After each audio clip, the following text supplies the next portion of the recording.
හැමෝටම තෙරුවන් සරණයි. මේ ඔයගොල්ලන්ට මම පේනවා මේ මිදිරියේ මං අත දික් කරන අවසරයි. මේ අම්ම කෙනෙක් දනනම වඳින ස්ථානය. මේ අම්ම කෙනෙක් දනනම වඳින ස්ථානය ඔයගොල්ලන්ට පේනවා. ඒ වඳින ස්ථානය තමයි මේ ഘോഷිතාරාමය කියන්නේ මේ ස්ථානෙට. මේ ඔයගොල්ලෝ නටබුන් විශාලත්වය ප්‍රමාණයක් පේනවා. මේ ഘോഷිතාරාමයේ බුදුන් වහන්සේ 9 වෙනි වස් කාලය ගත කරා කියලා අපිට සටහන් වෙන්නේ. පුරාවිද්‍යා සියලුම සාක්ෂි සමග ඔප්පු වෙලා තියෙනවා.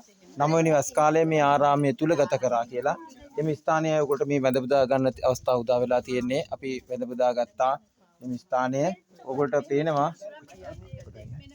මෙන්න මේ ස්ථානය ඔයගොල්ලන්ට පේනවා. මෙන්න මේ ස්ථානය. මම මේ අත තියලා පෙන්නන්නේ. මේ අත තියලා පෙන්නන්නේ ඔයගොල්ලන්ට වැඳ ඉතා අපින් අනුමෝදන් කරගන්න. මේ මම අත තියලා පෙන්නන ස්ථානය. මෙන්න මේ ස්ථානය තමයි බුදු පියාණන් වහන්සේ 9 වන වස් කාලය ගත කරලා තියෙන්නේ. බුද්ධ ස්පර්ශය ලැබිච්ච ස්ථානයක් තමයි මෙන්න මේ වස් කාලයේ මෙතන ගත කරලා තියෙන්නේ. මෙතන විශාල ධර්ම ත්‍රිපිටකයට අයත් විශේෂ දේශනා කීපයක් මේ ස්ථානයේ අපේ බුදුන් වහන්සේ දේශනා කියලා සටහන් වෙනවා.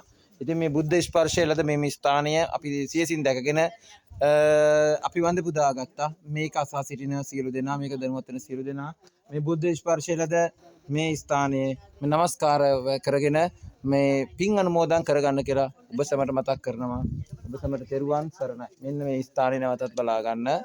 මේ ස්ථානය තමයි බුදු පියාණන් වහන්සේ 9 වන වස් කාලයේ ගත කරපු ස්ථානය. එහෙනම් ඕගොල්ලෝ හැමෝටම තෙරුවන් සරණයි.